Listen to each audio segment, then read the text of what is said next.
Hi hello నమస్తే, welcome to దమ్మా TV. ప్రభుత్వాలని ప్రశ్నిస్తే జర్నలిస్టులపై అక్రమ కేసులు కడతారా? ప్రభుత్వాలని జర్నలిస్టులు ప్రశ్నించకూడదా?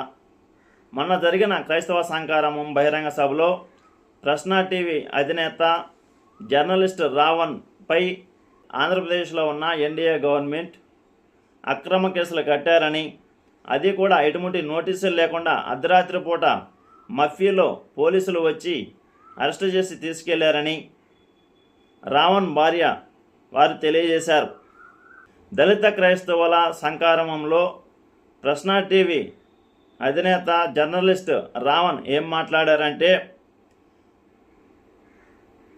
గతంలో ఆంధ్రప్రదేశ్ డిప్యూటీ సీఎం కొణిదెల పవన్ కళ్యాణ్ గారు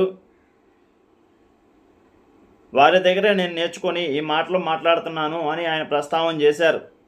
గతంలో మీరు ఇంతకంటే ఎక్కువగానే మాట్లాడారు. అప్పుడు మీరు అధికారంలో లేరు కదా, అంటే అధికారంలో ఉన్న వ్యక్తులని ప్రశ్నించకూడదా? ఎవరెవరిని ప్రశ్నించాలో మీరే తెలియజేయండి. అంటే డాక్టర్ బాబాసాహెబ్ అంబేద్కర్ గారు రాసిన రాజ్యాంగంలో భావ ప్రకటన స్వేచ్ఛ అధికారంలో ఉన్న వ్యక్తులకే ఉంటుందా? సామాన్యులకి భావ ప్రకటన స్వేచ్ఛ లేదా? గతంలో మీరు మాట్లాడిన మాటలే మీకు తెలియజేశారు ఆయన. జర్నలిస్టులపై ఎందుకు మీకు అంత అత్యుత్సాహం? మీరు రాజకీయాల్లో ఉన్నారు కాబట్టి, ప్రభుత్వంలో ఉన్నారు కాబట్టి, ప్రభుత్వ పెద్దలుగా చలామణి అవుతున్నారు కాబట్టి, అదే వైసీపీ అధినేత జగన్మోహన్ రెడ్డి పట్ల మీరు ఈ అత్యుత్సాహాన్ని చూపించగలరా? చూపించలేరు కదా. మీ వైఖరి అంతా, మీ అత్యుత్సాహం అంతా సామాన్యుల పట్లేనా? నేటి సమాజం అన్ని విషయాలని గమనిస్తూ ఉన్నారు, అర్థం చేసుకుంటూ ఉన్నారు. రేపు వచ్చే ఎన్నికల్లో ఖచ్చితంగా వారు ఓటు ద్వారా తెలియజేస్తారు. ఎందుకంటే మీరు ఒక జర్నలిస్టులనే అక్రమంగా అరెస్ట్ చేస్తున్నారంటే సామాన్యులని మరి ఎంత ఇబ్బంది పెడతారనేది వాళ్ళకి అర్థమవుతుంది. మీరు ఒకసారి ఆత్మ పరిశీలన చేసుకోండి. ప్రస్తుతం సోషల్ మీడియాలో జర్నలిస్ట్ రావణ్ను అక్రమంగా అరెస్ట్ చేశారని పెద్ద ఎత్తున రావణ్కు మద్దతు తెలియజేస్తున్నారు. మద్దతు దొరుకుతుంది. సోషల్ మీడియాలో జర్నలిస్ట్ రావణ్కు పెద్ద ఎత్తున మద్దతు దొరుకుతుంది.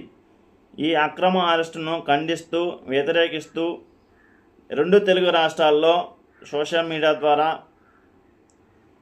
జర్నలిస్ట్ ప్రశ్న రావణ్కు పెద్ద ఎత్తున మద్దతు తెలుపుతున్నారు.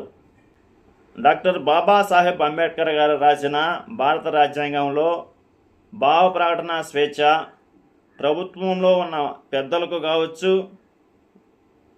ప్రభుత్వంలో భాగస్వాములుగా ఉన్న వ్యక్తులు కావచ్చు, ప్రభుత్వంలో పరిపాలనలో ఉన్న వ్యక్తులు కావచ్చు, మీకే వర్తిస్తుందా? సామాన్యులకు భావ ప్రకటన స్వేచ్ఛ లేదా అని సోషల్ మీడియాలో పెద్ద ఎత్తున చర్చ జరుగుతూ ఉంది. మీరు అనుకుంటున్నారేమో మేము అధికారంలో ఉన్నాం కదా అని అనుకుంటున్నారు. అధికారం శాశ్వతం కాదు కదా అని సోషల్ మీడియా వేదికగా పెద్ద చర్చలే జరుగుతున్నాయి. ఇప్పటికైనా ప్రభుత్వంలో ఉన్న పెద్దలు గమనించి సమయాన్ని పాటించాలని విజ్ఞప్తి చేస్తున్నాం.